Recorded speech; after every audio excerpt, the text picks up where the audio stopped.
Olá, sejam bem-vindos à edição número 222 do Posto Emissor. Estamos a 30 de janeiro de 2024, no estúdio em Passo de Arcos. O meu nome é Paulo André Cecílio e comigo está Maria Fernanda de Pereira Sousa, artista que o grande público reconhece por outro nome, Ágata.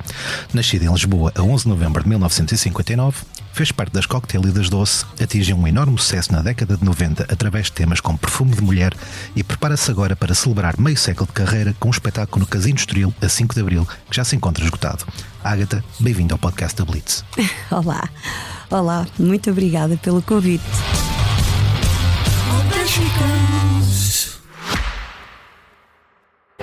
Subscrever o Expresso é ter acesso à melhor informação, a uma vasta oferta de conteúdos exclusivos e à opinião de referência. Subscrever o Expresso é tornar-se membro do nosso clube, poder ser voz ativa de uma comunidade informada e beneficiar de vantagens exclusivas. Subscreva o Expresso em expresso.pt/digital. Expresso. Liberdade para pensar. Não quero sofrer.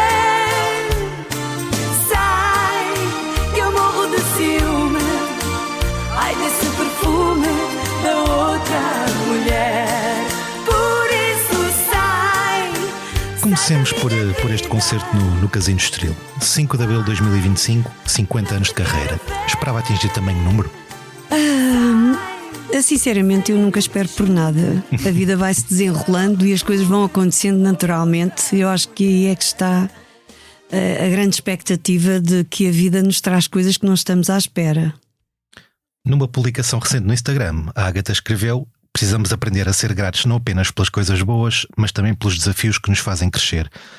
Ao longo destes 50 anos, pelo que é que se sente mais grata? Ao público.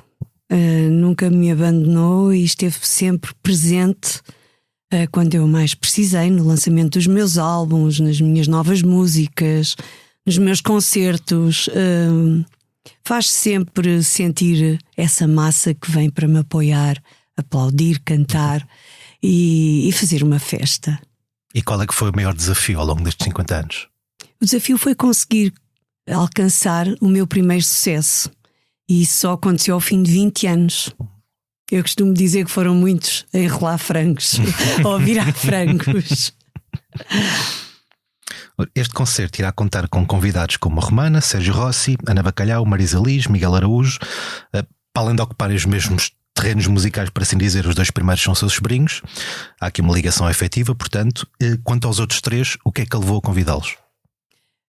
Porque são artistas, cantores da atualidade, gente mais jovem e que nós temos que desafiar toda essa gente que tem as suas carreiras a cantar um pouco daquilo que é meu, não é?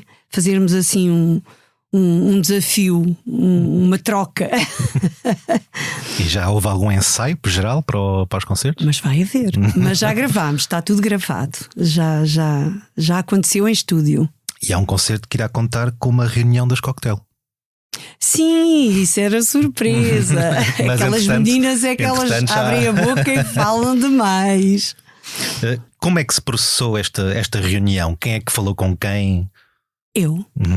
Eu sou uma mulher muito aberta aos contactos e gosto sempre de ser eu a dar o primeiro passo e a falar com o coração, não é? Às pessoas que eu gosto e que se envolvem na vida da música, dos projetos e que eu aprecio como profissionais que são. Se esta reunião correr bem, é coisa para continuar? Seria bom demais, mas estarei sempre de braços abertos para novas oportunidades, novos projetos. Eu sou uma pessoa que não paro e fico à espera que alguma coisa caia do céu, não é? Eu avanço sempre, não é? Sou determinada e é por isso que ainda estou aqui. Em vez de avançar, vamos recuar um bocadinho. 11 de novembro de 1959, Lisboa. Como é que foram estes primeiros anos de vida na capital? Eu nasci em Lisboa, vim para Benfica. E depois, ainda pequenina, voltei para o bairro da Graça, onde a minha mãe já tinha vivido, os meus pais, E durante o período em que vivi na estrada de Benfica, eu vivia num resto de chão e era acompanhada por um senhor que tocava banjo do outro lado da rua, enquanto eu trauteava com 2, 3 anos de idade aquelas canções que passavam na telefonia. Não é telepatia, é telefonia. Daquela altura eram os meus melhores passatempos. E depois eu costumo dizer que quando vou viver para Sapadores, portanto para a calçada dos Barbadinhos, subi de posto, porque fui viver para um segundo andar. E então as minhas tardes eram passadas à janela a cantar, quando o vizinho do primeiro andar passava grande parte do tempo a ouvir-me e aplaudia-me. Foi nessa idade que descobriu que tinha voz para cantar? Não, eu fazia isto tão naturalmente que nem sequer pensava em que estava a fazer algo que as pessoas pudessem apreciar, não é? E o mais engraçado é que quando eu descia a escada e me cruzava com o tal vizinho, ele apertava-me o nariz com o polegar e dizia: cantas muito bem, nariz todinho. Vou assumir que isso era um elogio. Um elogio que eu ficava danada. Eu sempre que descia a escada eu tentava perceber se ele estaria ou não nos fundos para eu passar sem ser interrompida. Eu detestava que ele me puxasse o nariz. Talvez por isso o tenho a gozar. Avançando um pouco mais, em 1973, Ágata entrou para o Centro de Preparação de Artistas da Emissora Nacional. Para quem não sabe, que centro era este? Era um centro que abriu para dar apoio àqueles que realmente queriam aprender a estar em palco, que tinham voz para cantar, que queriam aprender solfejo. Havia uma arte que o maestro José Mesquita e o professor Rodrigues e o Teixeirinha, que era o pianista, nos queria impor para que, quando surgissem espetáculos nos grandes teatros em Lisboa e que viessem artistas de outros locais, portanto, a orquestra da Emissora Nacional deslocava-se, fazíamos concertos e nós tínhamos que estar preparados para mostrar a eficiência do centro, não é? Uhum. E foram momentos realmente muito causam alguma saudade, porque naquela época eu tinha 14 anos e tive que mentir para poder frequentar o centro. Como assim? O maestro disse-me: cantas tão bem, miúda, que tu, se alguém te perguntar que idade tu tens, tu dizes sempre que tens 16 anos. Tanto que eu fiz mas era proibido ser menor. Era proibido, só a partir dos 16. Uhum. E eu fui entrevistada pelo. Agora esqueci-me do nome dele. Por um locutor muito famoso daquela altura. E esse vídeo existe nas redes sociais. E o Fialho Gouveia. E nessa altura vê-se perfeitamente que eu não tenho 16 anos, mas teria 14. Muito ingênua, uma vozinha assim muito, muito mimosa. Belos tempos. E que mais coisas aprendeu por lá? Para além do solfejo, aprendi a pisar o palco, a colocar as mãos, que naquela altura era importante. A arte de podermos interpretar as coisas com algum cuidado e com... sei lá, foi tantas as coisas, a voz, a colocar a voz, não gritar, mas sim cantar, não é? Em 1975, enquanto Fernanda de Sousa lançou um EP intitulado Heróis Trabalhadores, estes eram os tempos quentes do PREC. Do que é que se recorda deles? Eu lembro-me que isso foi após o 25 de Abril. Foi o meu primeiro disco, é aí que eu começo a contar a minha carreira, porque eu já fazia espetáculos ao vivo e ia sempre abrir o concerto para os grandes nomes que vinham a seguir, não é? E eu lembro-me que foi muito estranho quando eu ouvi a minha voz Eu estava em casa com os meus pais e de repente ouço-me na rádio e fiquei assim surpreendida, porque era estranho estar ali e a minha voz ali, claro, não é? Mas foi uma glória conseguir gravar este disco para a editora Vitória, a que tinha acontecido como é que eu ia dizer? Estávamos a festejar uma localidade na Beira Baixa e havia uma excursão, e então convidaram-me para eu ir, e gravou-se um tema alusivo a essa terra. E entretanto acharam que eu deveria cantar também algo que mais politizado, assim, que simbolizasse a época.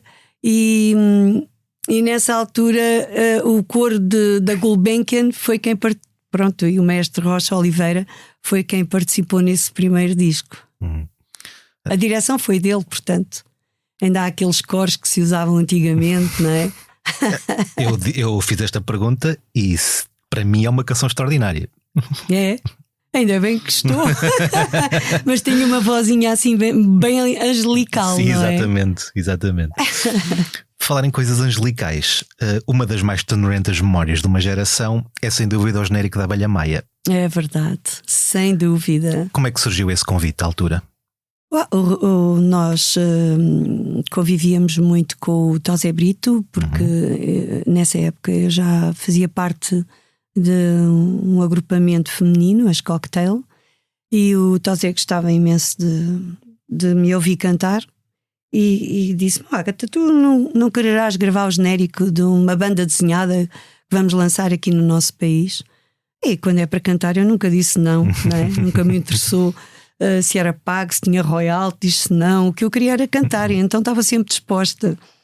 E isso aconteceu, e foi um grande sucesso, porque fizeram-se várias entrevistas em várias discotecas, na altura que se vendiam imensos vinis. E a determinada altura eu tinha a minha casa cheia de abelhas. As pessoas iam, levavam-me uma abelha. E eu comecei a dar às crianças, não é? E chegou alguma vez a ver algum episódio da série? Claro que sim. Eram episódios muito, muito bem dispostos e com um final sempre feliz, não é? Falando das Cocktail, grupo com o qual alcançou alguns dos seus primeiros êxitos, como é que foram esses primeiros tempos no grupo? Também fui substituir uma menina. A Paula Delgado, sim. Sim. Foi a Rita e a Maria Viana que, portanto, me introduziram no grupo a cantar a vozes, não é? Havia a primeira, a segunda e a terceira voz. Eu achava o máximo, porque harmonicamente era lindíssimo ouvir um tema desta forma, não é? Com as harmonias. E depois tínhamos as coreografias, tínhamos os nossos fatos sempre que faziam pandão uns com os outros, quando não eram todos iguais, e nós chegávamos a qualquer lado e aquilo era uma alegria, não é? Fazíamos um espetáculo brilhante e as pessoas amavam. Já existiam alguns sucessos, como o SOS, o que passou, o Amanhã de Manhã, sei lá. Foi muito bom, foi uma época brilhante mesmo. Nós falamos de um tempo em que percorrer o país não era tão fácil como era hoje. Que tipo de peripécias é que passou no seu tempo nas Cocktail? Os carros eram mais fracos, não é? E nós viajávamos muito tempo. Eu lembro, uma vez fomos num Citroën e tivemos não sei quantos furos até chegar lá acima ao norte. Houve outra altura que tivemos que agarrar na aparelhagem, na câmara de eco, que na altura era o delay. Tivemos que agarrar naquilo tudo, mais o técnico de som, que era o Vítor Cunha, o ator. E tivemos que fazer a viagem de um comboio, de um trem, que era assim uma coisa inacreditável mesmo, para podermos chegar ao concerto sem qualquer percalço. Mas foi divertidíssimo e a boa disposição estava sempre presente, as gargalhadas e a loucura total, a Maria a cantar jazz, a Rita super bem disposta, a nossa criatividade, tudo junto, fazíamos sempre um programa de loucura. Houve algum concerto que lhe tenha ficado especialmente na memória? Por certo que haveriam muitos, porque as pessoas reuniam-se à volta do palco e era tão pouco, portanto, as condições técnicas e ficavam sempre tão satisfeitas. E era sempre uma alegria, uma boa disposição. Lembro-me sempre daquele cheiro do frango assado, das sardinhas. Lembro-me do caldo verde e a rodela do chouriço ali à nossa volta. Lembro-me das pessoas sempre muito afáveis, sempre divertidas e bem dispostas. Era outra época, sem dúvida. Com as Cocktail, participou por 2 vezes no Festival da Canção, primeiro em 79 com Amanhã Virás e depois em 81 com o Vem Esquecer o Passado. Em 82 a Ágata participou a solo com o Vai Mas Vem. Sem desprimor para as canções que cantou, nessas 3 edições as canções vencedoras foram a Sobe Sobe Balão Sobe da Manuela Bravo, o Playback do Carlos Paião e a Bem Bom das Doce, que são canções que ainda hoje estão muito presentes no imaginário dos portugueses. É verdade. Pelo que a minha pergunta é: acha que teve azar? Não, nem nada disso. Eu fico sempre feliz com o sucesso dos outros. E penso sempre, bem, se não foi para mim era porque não tinha que ser. Eu acho que cada pessoa terá a sua grande oportunidade. E eu sempre esperei sem esperar pela minha, não é? Sabia que ela iria chegar, mas nunca me preocupei para quando será. Não, a vida sempre se desenrolou naturalmente e eu sempre esperei que pudesse ter um dia de sol. Fiquei muito feliz, aliás, porque eu gostava muito do Bem Bom das Doce e curiosamente nesse mesmo ano vim a participar no grupo, porque eu já tinha largado praticamente as Cocktail, finalizado o grupo, não é? Foram 8 anos. Ainda acompanha o Festival da Canção? Já não. Já não. Porquê? Olha, porque eu vejo muito pouco televisão e depois o festival deixou de ter aquela magia que tinha naquela época, não é? E então, volta e meia, interessa-me saber quem é que ganhou, quais foram os concorrentes, só para ter uma noção, uma ideia do que é que está a acontecer, mas ver o festival nesta altura não é uma das minhas primeiras opções. Portanto, não se vê sequer regressar a esse palco? Não, nem pouco mais ou menos. Acho que devia haver uma mudança de algum jeito, porque existe muita gente hoje em dia com bastante talento. Eu acho bem a participação a criatividade de todos aqueles que fazem parte desse festival, que muitas vezes me deixa assim colada ao ecrã a ver como é que as coisas estão e funcionam nesta altura, a nível de imagem, a nível de melodia, a nível até de letras, não é? De poemas. E pronto, e nós temos que aceitar que são outros tempos, não é? Antes de chegarmos às Doce, em 79, a Ágata cantou um dueto com Art Sullivan, L'amour à la française. Como é que era ele? Era um cavalheiro. O Art era uma pessoa muito querida, muito simples. E no dia que nós fizemos essa sessão fotográfica, ele apanhou uma seca porque eu perdi-me. E nessa altura, não sei se já tinha carta ou não. Então recuamos só um bocadinho. Onde é que foi esta sessão para perceber onde é que a Ágata se perdeu? Estávamos ao pé de arroios, só que era lá numa ruela qualquer e eu nem sei se fui de transportes, não sei como é que eu fui lá parar. Sei que andei a correr de um lado para o outro para descobrir o estúdio e cheguei um bocado atrasada, coisa que não é habitual em mim. Sou muito pontual e a pessoa que vinha com ele deitou-me o fogo, mas depois ele, com as suas calmas, sorriu para mim, pegou-me na mão e disse: tranquilo, não há problema, estamos bem. E eu fiquei assim super fiquei assim admirada com a postura dele e a forma como ele se dirigiu a mim e a sua simpatia. É uma pessoa espetacular. Houve algum artista com o qual tivesse gostado de cantar em dueto, mas que não tenha tido essa possibilidade? Se gostaria ainda de o fazer? Que artista é que gostaria de cantar em dueto que ainda não... Talvez o Olavo Bilac. Gosto imenso da voz dele. Sim, o João Pedro Paes também amo. Fica já a dica então. Fica já a dica. E internacionais? Só se fosse com o Roberto Carlos. Também fica já a dica, porque fala português. Tudo é possível. Tudo não é possível, é verdade. Hoje em dia a O não internet. está mais que certo. Em 1985, então, entrou para as Doce, substituindo Lena Coelho. As memórias que guarda da sua época no grupo, qual é que é melhor? A melhor era aquela em que estávamos no camarim e que tínhamos os fãs todos à volta a tentar descobrir um buraquinho para nos vir trocar de roupa, não é? E aí a gente éramos assim muito malandrecas e atirávamos com água quando havia aqueles olhos curiosos que queriam de alguma forma chegar às nossas partes mais íntimas, levavam um banho de água. Não, sempre adorei a forma como nos apresentávamos em palco, adorava como éramos recebida pelo público, a expectativa das pessoas que estavam ali presentes para escutarem os nossos sucessos e verem a movimentação, a troca de roupa. Pronto, aquele espetáculo que tínhamos montado e que fazíamos sempre da mesma maneira, não é? As nossas viagens e a boa disposição deixou sempre marcas, não é? Mas lembro-me que um dia fomos jantar e estávamos a chegar, portanto, ao local onde ia acontecer o espetáculo e quisemos entrar. Estavam sujeitos à porta, porque aquilo era aqueles arraiais onde tinham que pagar bilhete, não é?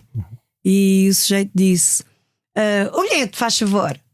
E nós dissemos: ó senhor, nós somos as Doce. Eu não quero saber se são 12, se são 13. Vá para a fila, vá tirar o bilhete, que aqui toda a gente paga. Ai, ai. Outra vez chegámos e dissemos: olha, senhor, desculpe, sabe-me dizer onde é que é o palco? Menina, nem quero saber. O palco caiu de escadota abaixo e foi para o hospital. A esta hora tem uma perna partida. Eu disse: mas não é o Paulo, é o palco. Bom, só histórias. Permita-me então uma pergunta um pouco mais provocatória. Ainda está irritada por não ter sido retratada no filme das Doce? Não, nada disso. Não faço nada disso. Não faço questão. Não faço questão, até porque provavelmente, uma vez que eu estive de passagem, que foram 2 verões que eu fiz, durante 2 anos, senti-me 100% Doce. Provavelmente houve muitas histórias que não foram contadas, não é? Isto dito pelas próprias, porque nem todas foram entrevistadas e algumas até dizem que o caso da Teresa Miguel e da Fá, que não foi contactada. A Teresa Miguel diz que a história dela, por exemplo, não é a história real, não é? Dos acontecimentos. Mas pronto, é um filme e eles têm que completar às vezes as coisas para ficar mais bonito ou para soar de outra forma. Não sei o que é que pretendiam. Eu não vi porque não me interessou. Mas falei com algumas colegas que fizeram parte do grupo e elas disseram-me que não estavam nada satisfeitas. Acontece. Passemos para a carreira a solo. Em 2009, a Ágata disse ao jornal 24 Horas que a Fernanda de Sousa ainda e andará sempre a meu lado até ao fim dos meus dias. Onde é que começa a Ágata e termina a Fernanda? A Fernanda termina sempre em cada dia que eu passo, porque eu não me vejo no corpo de um nome que não me encaixa, não encaixa na minha personalidade, não encaixa em mim. É um nome que eu não aceito na minha vida. Não tenho nada contra as Fernandas, mas esse nome não me calha bem. E eu sempre tive vontade em mudar. E foi como se me soasse ao ouvido: o teu nome é Ágata. E a voz da minha intuição é tão forte e que eu tenho que seguir aquilo que o meu mentor espiritual me faz chegar, todas essas mensagens. Eu tenho que seguir para perceber qual é o meu caminho. Portanto, temos que estar sempre apostos para perceber os sinais que a vida nos vai dando. 1987 é o ano em que a Ágata edita Quentinha e Boa, seu primeiro single com o nome Ágata. Ainda se recorda dessas gravações? Até não recordo. Com o Luís Filipe já faleceu. Ele era madeirense, também foi a um festival. Ele era compositor, era músico e achou que eu tinha um ar assim bem atrevido e sensual. E ele disse: bom, tu vais gravar uma música giríssima que é Eu Sou Assim, Quentinha e Boa, com uma castanha assadinha a estalar. Ok, tudo bem, não tem problema nenhum. Eu sou a sardinha, sou a castanha, sou aquilo que tu quiseres, vamos à música. Achei imensa piada. Arranjei 2 bailarinas, eram 2 irmãs bastante sensuais. E nessa altura montámos um espetáculo que estava a ser muito, muito, muito contratado pela nossa sensualidade. Foi uma época que eu passei, mas que não abandonei na altura. Mas a música não era aquilo que eu queria, não é? E no entanto, tem noção de que há cópias deste 7 polegadas a serem vendidas por quase 100 euros em algumas plataformas online? Com certeza, por isso é que eu regravei o Mexe Mais Um Pouco. Já lá iremos. Em 1989 atuou na Grande Noite no Fado, no Coliseu dos Recreios. Há uma reportagem dessa noite que se refere à Ágata como um dos nomes em destaque, sobretudo junto do público masculino, conquistado pelo seu visual ousado e provocante, ao ponto de a banda de bombeiros que abriram o espetáculo ocupar em peso durante a sua atuação a parte de trás do palco. Foi verdade. Qual é que foi a melhor declaração de amor que já recebeu de um fã? Eu recebi várias. Eu tinha um que me dizia que eu era uma ágata agridoce. Escrevia-me imenso, coisas lindíssimas, mas eu nunca o cheguei a conhecer. Sério. Eu guardei isso e tenho algumas coisas em caixas, provavelmente num canto guardadas com todos os troféus, ou alguns dos troféus que são imensos, que eu reuni durante a minha vida. E há também o jovem de 16 anos que lhe pediu em casamento. Eu já não me lembro. Que foi esse? Ai, não sei. Houve um jovem de 16 anos que a pediu em casamento. Está retratado em jornais da época. É capaz, porque havia muitos atrevidos e aqueles que sonhavam em estar comigo de alguma forma. Uma vez bateram-me à porta porque queriam saber quem era o homem que fazia os videoclipes comigo, porque queriam vir viver comigo para tomar conta de mim e para lhe dar um tarlhão. Portanto, havia tudo, não é? Eu pensava até que aquilo era para os apanhar. Esse foi o maior dissabor porque passou? Em relação à sua relação com os fãs mais atrevidos? Esse eu fiquei um bocado assustada, porque eu tive que chamar a GNR porque ele não me largava à porta, não é? Ele gostava tanto de mim que me queria defender com unhas e dentes. E então, como achava que aquele homem teria sido para mim muito injusto, ele queria me defender e queria ficar a meu lado para poder estar ali a marcar o ponto. Tendo consciência de que todos os piropos são maus, qual é que foi o pior que já recebeu? Eu não ligo a piropos. Quando me dizem coisas bonitas, fico toda envaidecida. Os maus eu deito para trás das costas, sou cega, surda e muda. Há uma frase sua de uma entrevista dos anos 80, final dos anos 80, que eu achei muito curiosa. Até a malta do heavy metal se canta quando eu canto. Se cala quando eu canto, perdão. Sente que, apesar de ser apontada como uma cantora popular, conseguiu chegar a vários públicos? Eu acho que sim. Não há ninguém que não cante os meus sucessos, até mesmo quando estão a tomar banho. Portanto, quando vão na fila do trânsito, quando vão às compras, se não sabem cantar, troteiam. Mas não existe ninguém. E até a malta mais nova, as crianças e até aqueles que hoje em dia me chamam de tia Ágata, não é? E eu digo, olha, agora sou tia. Ainda bem, quando não for avó, estou ótima. Neste caso em concreto, um dos cruzamentos mais memoráveis dos últimos anos foi o do Toy com os Trivium, que são uma banda de heavy metal norte-americana. Cantaram juntos O Coração Não Tem Idade no Festival de Metal em 2019. A Ágata vê-se a cantar com uma banda de género? Eu vejo-me a cantar tudo. Eu não digo que não a nada. Desde que eu consiga e saiba e que dê o melhor de mim. Isso foi para berrar, porque estamos a falar de heavy metal. Não, mas eu não sou fã de heavy metal. Respeito, mas não sou fã. Não sou fã. Mas se fosse para dar um gritinho ao outro, era capaz, se me pedissem muito. Numa outra entrevista, a Ágata afirmou que muitas pessoas lhe disseram que deveria enverdar pelo fado. Por que não o fez? Eu já cantei num álbum, tenho 2 fadinhos gravados, mas às vezes em reuniões com amigos, jantares, onde casas de fado, onde vou jantar, desafiam-me. Eu canto sempre um fado ou 2 e eu sou bastante aplaudida. Por exemplo, o Manuel Luís Goxa já me ouviu e já me disse: porquê é que tu não cantas o fado? Tens uma voz diferente quando te expressas nessa área. E eu ainda não o fiz porque ainda não consegui reunir aqueles fados que eu vou querer interpretar alguma vez, não é? Pode dar alguns exemplos de um fado que gostasse de interpretar? Sei lá, Lisboa à noite, Lisboa antiga, qualquer coisa cantada e falada a minha cidade, não é? Lisboa é bonita. Estou tentada a fazer qualquer coisa. Sei lá, ainda há pouco tempo ouvi um fado que era da minha época, da minha meninice, que eu disse: olha, isto era muito giro.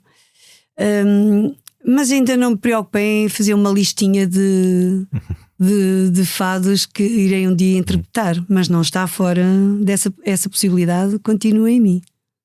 O seu maior sucesso é de 1994, Perfume de Mulher. Se é verdade que as canções de amor vendem, não menos verdade é que as de desgosto vendem mais. É da sofrência, não é? Eu ia perguntar, porque é que nos sentimos confortáveis na tristeza? Porque na tristeza também conseguimos ultrapassar muitos momentos, não é? Essa melancolia, esse estado de espírito muitas vezes é ultrapassado pela música. E normalmente as canções que eu canto podem ter essa tristeza, mas no meio delas também existe a superação. Portanto, a forma como é que nós as havemos de ultrapassar. E tanto que as mulheres muitas vezes me diziam: nem imagina a força que eu adquiro quando ouço as suas canções. Portanto, é bom ouvir que as pessoas se alimentam de alguma forma o seu estado de espírito com as minhas canções, com a minha interpretação, que também conta, com a forma como eu deito cá para fora tudo isso. Não é só despejar um saco de letras. A Amália não é? Rodrigues, na sua biografia, tem uma frase em que diz ter consciência de que mudou a vida das pessoas só por ouvirem cantar. A Ágata sente o mesmo? Sem dúvida, sem dúvida. É como se fosse um remédio. Há outro nome que eu costumo utilizar, mas há muita gente que se alimenta desta forma e não há dúvida nenhuma que a música transforma as pessoas. Dá-lhes coragem, dá-lhes motivação, dá-lhes força. Eu também sou assim. Quando procuro ouvir outros cantores, outros colegas, por exemplo, quando estava em Chaves, eu durante a noite não tinha sono, gostava de fazer qualquer coisa, punha para pintar em acrílico ou óleo e ouvia sempre música clássica. Isso mexia tanto comigo, adorava. Adorava, simplesmente adorava. E quem é que são os seus compositores preferidos? Mozart, sei lá. Naquela altura eu procurava ouvir grandes maestros. Também ouvia muito o instrumental do Lago dos Cisnes, o Barbeiro de Sevilha, porque eu também gosto imenso de ópera. E pronto, alimentava o meu espírito enquanto pegava no pincel e fazia ali umas pinturas. Voltando ao Perfume de Mulher, esse disco foi rejeitado por várias editoras. Sim. O sucesso foi para a Ágata uma pequena vingança? Não penso que seja vingança, penso que seja glória, porque a minha editora tinha apostado em mim com todas as ferramentas, com todas as armas, e o pai do meu filho foi aquela pessoa que investiu nisso e levou a música até a Rádio Alfa em Paris. E que quando procuraram no Perfume de Mulher, sei lá, alguma defesa relativamente às suas vidas, chegaram cá e foi um sucesso enorme. Começou-se a vender estupidamente esse álbum. A Ágata canta muitas vezes o azar no amor. Alguma vez teve, como o seu pai teve em 91, sorte ao jogo? Coitado do meu pai, ganhou 300 contos num concurso do Jornal da Capital. É verdade, ele estava tão contente. Eu nem sei quanto é que é 300 contos, mas ele ficou muito feliz com isso. Mas mais lhe dei-lhe eu, porque ajudar os meus pais foi sempre uma coisa que eu fiz questão de fazer. E vê-los felizes, isso para mim era o melhor de mim. Falando em ajudar, nos anos 90 participou no espetáculo Festa é Vida, de beneficência para com crianças bósnias afetadas pela guerra nos Balcãs. Quando se é um artista popular de sucesso, é uma obrigação moral tentar ajudar os mais desafortunados? Eu sempre fui muito solidária e nunca digo não a essas causas. Eu já nem me recordo disso. Já vi que o Paulo andou aí a vasculhar tudo muito bem. Eu vou-me servir disso como base para a minha discografia ou para a minha biografia, direi, porque já não me recordava. E claro, como essas, houve muitas mesmo.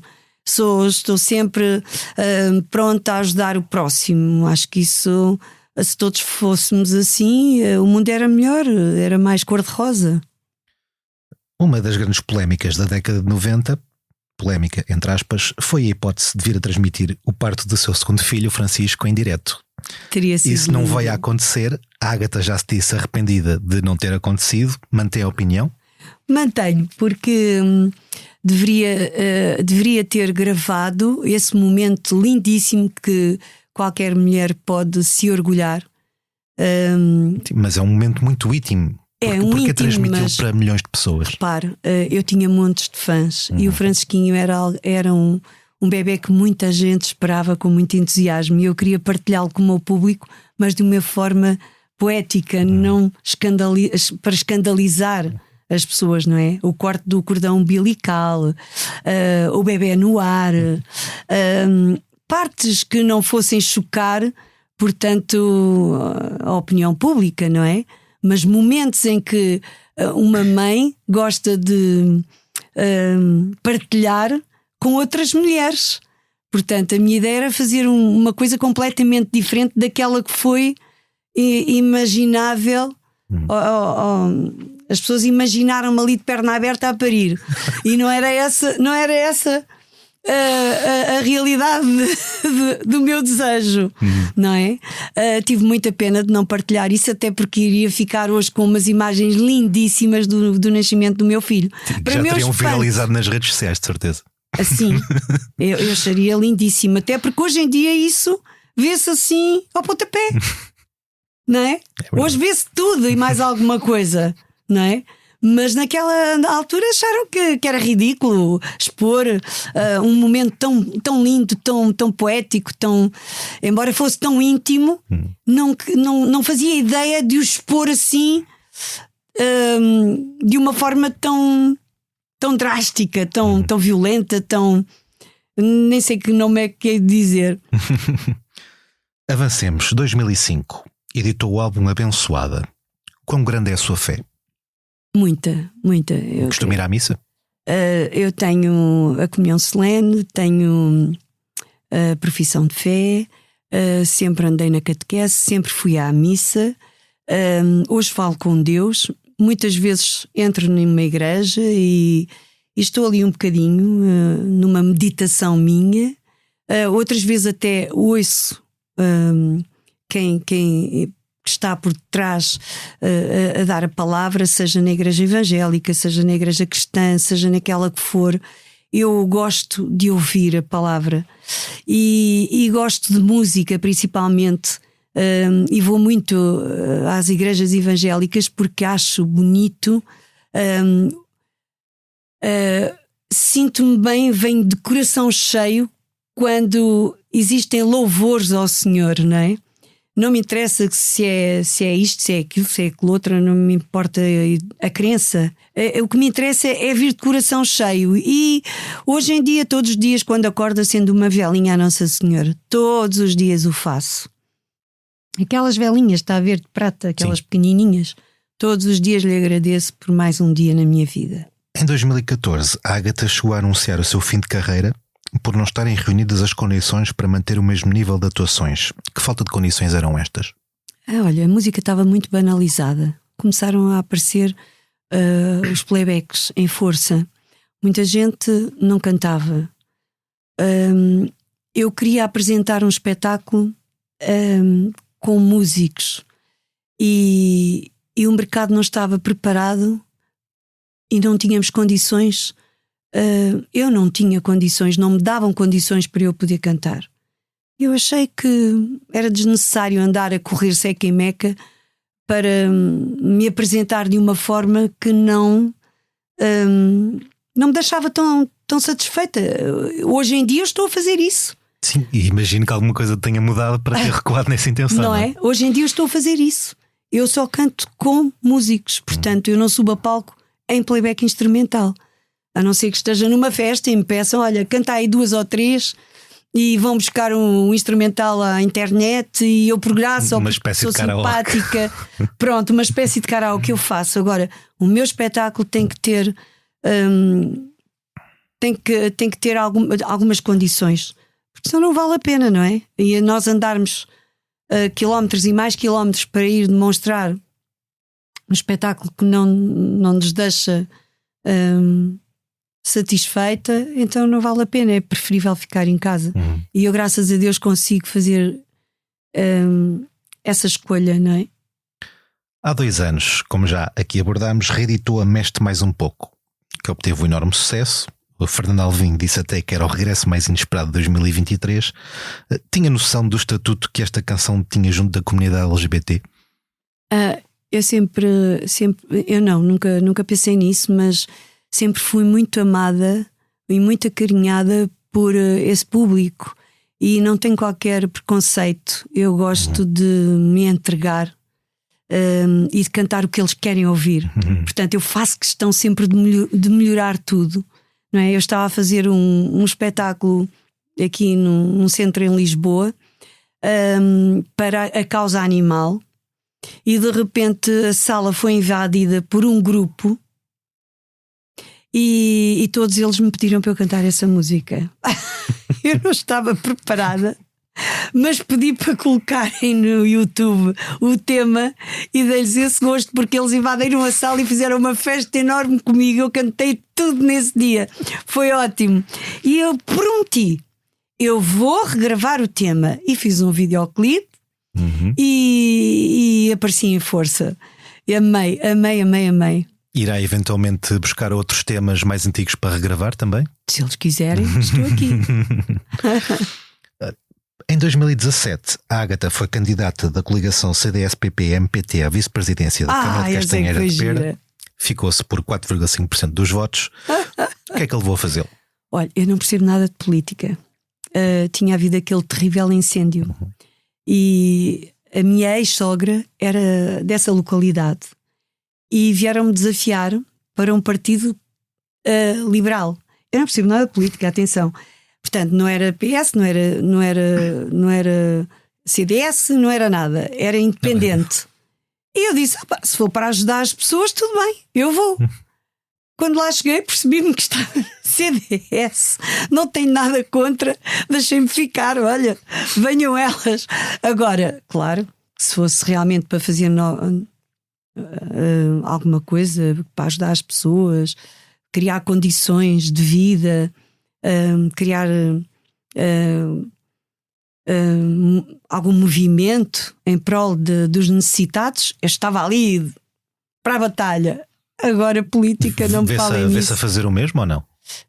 Sempre que for para ajudar, eu estou lá.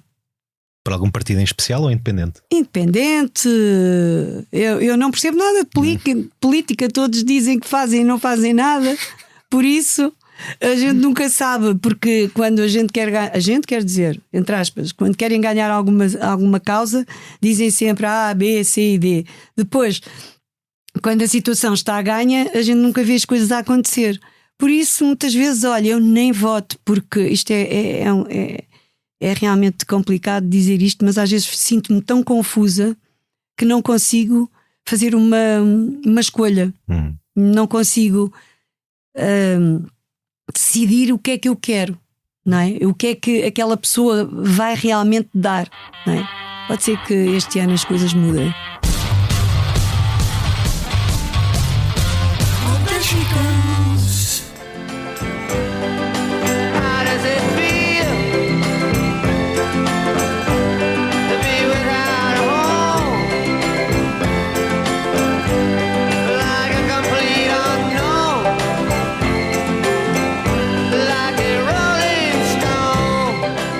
Passamos agora para os temas da semana. Estreia esta quinta-feira nos cinemas portugueses o filme A Complete Unknown, biopic sobre a primeira metade da carreira de Bob Dylan, com Timothée Chalamet no papel principal. João Lisboa, crítico do Expresso, já o viu, escrevendo que é tanto um filme musical como um documentário ficcionado. Chalamet, enquanto Dylan, é assombrosamente mimético, Edward Norton é um Pete Seeger totalmente convincente e Mónica Barbaro uma versão vastamente melhorada de Joan Baez.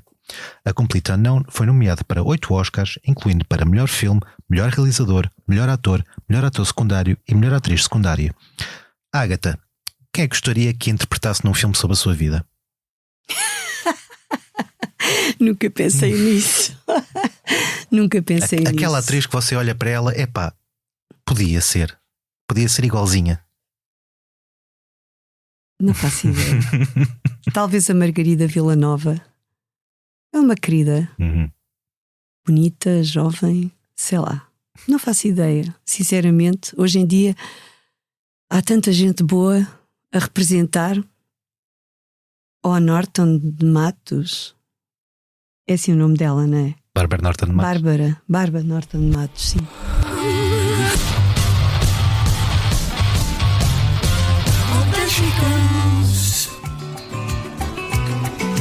Si yo fuera Maradona, viviría como él. Si yo fuera Maradona, frente a cualquier portería. Si yo fuera Maradona, nunca me equivoco. Eis os grandes concertos da semana que aí vem. Manu Chao regressa a Portugal já esta quinta-feira, 30 de janeiro, para o primeiro de 2 concertos em formato acústico que terão lugar na Sala Lisboa ao vivo. O segundo será 1 de fevereiro. O músico francês trará consigo os temas de Viva a Tu, álbum lançado em 2024, bem como alguns dos seus maiores sucessos.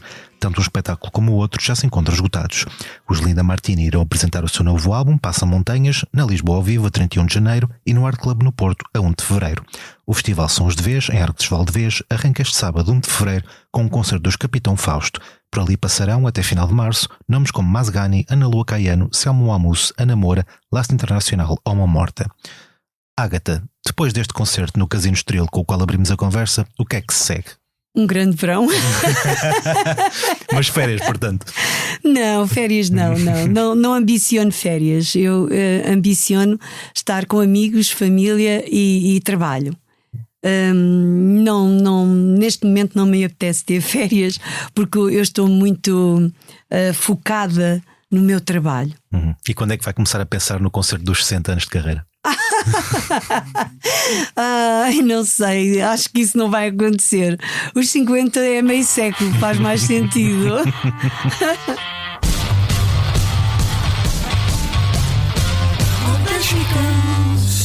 Tira-me tudo na vida e o mais que consigas, mas não fiques com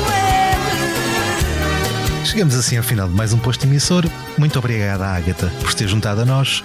Meu nome é Paulo André Cecílio. Os temas de abertura e conclusão são da autoria de Legendary Tigerman e a sonoplastia e edição multimédia esteve a cargo de Tomás Delfim. Como de costume, terminamos com uma breve leitura à escolha do convidado. Ágata, esteja à vontade. Ok, houve alguém que me fez chegar este poema. Entre luz e aplausos, ela surgiu, com uma voz que encanta um sonho que persistiu. Dos primeiros acordes ao estrelato, cada nota cantada um passo firmado. Com mãe solteira, ela se fez ouvir e maldito amor fez o público aplaudir.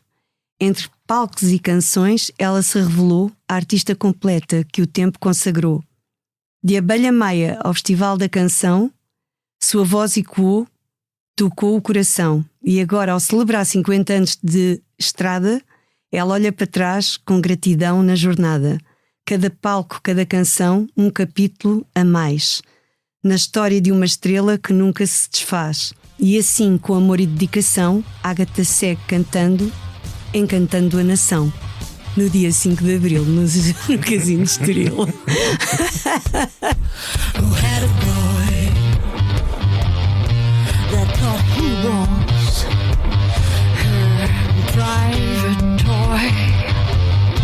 She had a way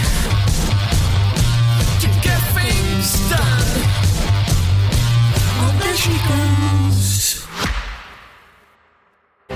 Subscrever o Expresso é ter acesso à melhor informação, a uma vasta oferta de conteúdos exclusivos e à opinião de referência. Subscrever o Expresso é tornar-se membro do nosso clube, poder ser voz ativa de uma comunidade informada e beneficiar de vantagens exclusivas. Subscreva o Expresso em expresso.pt/digital. Expresso. Liberdade para pensar.